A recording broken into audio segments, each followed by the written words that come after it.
amekufa. Tunachokizungumza hiyo kufa kwenye ulimwengu tulio nao ni kufa kiroho. Sikiliza, shetani kashajiandaa namna ya kuivunja na kuharibu makanisa yote duniani. Sikiliza, wewe uliye Mkristo sasa hivi, kama wewe ni Mkristo, shangilia na kurukaruka, kwa sababu shetani anawatafuta walio wa Kristo. Na ndio maana kama umemwelewa wewe, Bwana amesema nitafunga madhehebu yote duniani, wa kwanza ni wa Kristo. Haleluya. Wa kwanza ni wa Kristo. Nafikiri mimi ningependa kwanza tukasome Ufunuo sura ya 13, ule mstari wa kwanza kabisa, sura ya 13 Ufunuo mstari wa kwanza. Usikie namna Mungu alivyosema juu ya hao watu. Naomba utusomee, kama ulishalipata fungu, naomba tusomee mtumishi wa Mungu. Sura 13 Ufunuo wa Yohana sura 13. Mstari wa kwanza unasema.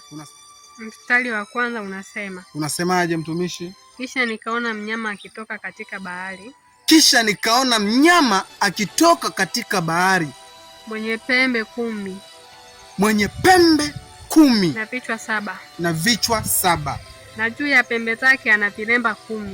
Na juu ya pembe zake ana vilemba 10. Na juu ya vichwa vyake majina ya makufuru. Namba 2. Mstari wa pili unasema, na yule mnyama niliyemuona alikuwa mfano wa chui. Na miguu yake ilikuwa kama miguu ya dubu. Na kinywa chake kama kinywa cha simba. Yule joka akampa nguvu zake na kiti chake cha enzi na uwezo mwingi.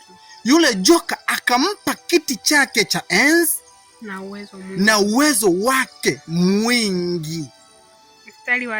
Mstari wa tatu.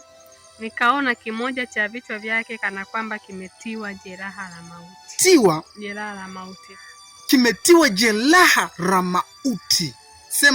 Sema jeraha la mauti. Sikiliza, wakati huu ambao tulionao, ndugu zangu, ni wakati wa kumkimbilia Yesu. Ni wakati wa kujua Yesu yuko wapi. Sikiliza mtumishi, kinywa cha umauti ni kinywa ambacho kila mtu akikitazama anatamani kujua ni kinywa cha namna gani. Sikiliza, kinywa cha umauti ambacho tunachokizungumzia ni kinywa ambacho kila ukimtazama mtu akinena, haneni yaliyo mema, haneni yaliyo ya Mungu. Ndio kinywa cha umauti. Wakati unatafakari kinywa cha umauti kiko vipi, kinywa cha umauti ni kinywa ambacho mwanadamu wa kawaida akikiona anahangaika, anafikiria ya kuwa yule mtu alikuwa akinena maneno gani. Na ndio maana leo tunapozungumzia neno mauti, wako wengine ambao wamekufa kiroho. Yaani ukimtazama ni kama anaishi lakini alishakufa. Ukimtazama ni kama yuko hai lakini kuna mahali yupo. Ukimtazama ni kama yuko kwenye milango fulani amesubiriwa lakini hayupo. Nataka nikwambie kitu kimoja. Neno umauti ni neno ambalo kila mtu akilisikia linamgusa kwenye mioyo yake, linamtikisa ufahamu wa bandama zake, na ndio neno umauti. Neno umauti uko kwenye sehemu ambapo kila mwanadamu akisikia anasikia kuwa mwili wake unakwenda kusisimuka. Ndio neno umauti. Na neno lingine ambalo lina base kwenye umauti ni neno ambalo unasikia fulani bwana tulikuwa naye, lakini bahati mbaya umauti umemfika, yani namaanisha amekufa. Lakini neno umauti unapatikana katika wakati mbili. Kuna mtu anapata umauti wa kiroho, yani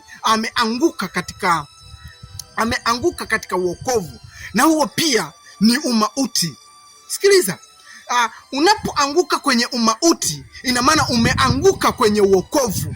Unapoanguka kwenye umauti, ina maana umekufa kwenye ulimwengu wa mwili, lakini kwenye ulimwengu wa roho wewe bado unaishi. Haleluya. Kwenye ulimwengu wa roho wewe bado unaishi. Ina maana umekufa kimwili, lakini kiroho bado unaishi. Ndio maana leo tunamtangaza huyu Yesu ili usikutwe na mauti. Endelea kusoma mtumishi, mstari unaoendelea, endelea kusoma. Mstari wa 3. Mstari wa 3 unasema, unasemaje? Nikaona kimoja cha vichwa vyake kana kwamba kimetiwa jeraha la mauti. Nikaona kana kwamba kichwa chake kimoja kimetiwa jeraha la mauti, na pigo lake la mauti likapona. Na pigo lake la mauti likapona.